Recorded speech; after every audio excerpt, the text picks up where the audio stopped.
मुंगी व्याली शिंगी झाली, तिचे दूध किती 17 रांजण भरले पिले 12 हाती कोण व्याली मुंगी, आणि तिचं दूध 17 रांजण आणि कुणाचं मुंगीचं, आणि पिले किती कुठून किती बी कुठले तरी कुठूनच कळत नाही महाराज. त्याला कुठ म्हणायचं सांकेतिक, अशी सांकेतिक भाषा व्यास म्हणून वापरतायत असं माऊलींचं मत आहे.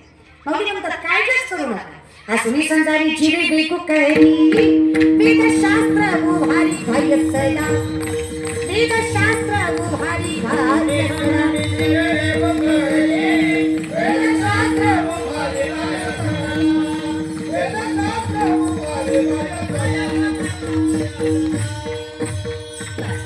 शास्त्रज्ञानी चहुवेदी जाण, साही शास्त्री कारण, 18ही पुराण, हरीसीच गाती, हे माऊलींचं मत आहे.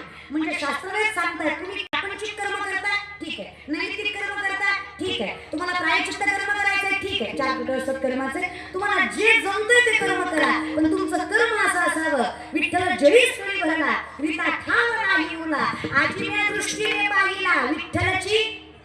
किती शास्त्रवेद पाठ केले म्हणजे ज्ञानी होतो असं नाही, लाखो वर्ष तपश्चर्या केली म्हणजे भक्त होतो असं नाही. प्रत्येकात ज्याला पांडुरंगाचं दर्शन होतं तो सगळ्यात मोठा भक्त आणि सगळ्यात मोठा ज्ञानी असतो. हे समस्तही वासुदेव ऐसा प्रतिदिवसाचा ओतीला भाव, तो भक्ता माझी राव आणि ज्ञानी आतोची. तोच ज्ञानी कुठला हरिमुखे.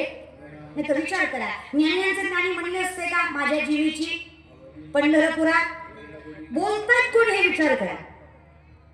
अहो महाविष्णूचा ईश्वर जयाची आद्वारी अंगी ऐसे बळ, असा एकही प्रश्न नाही ज्याचं उत्तर ज्ञानेश्वरीत नाही.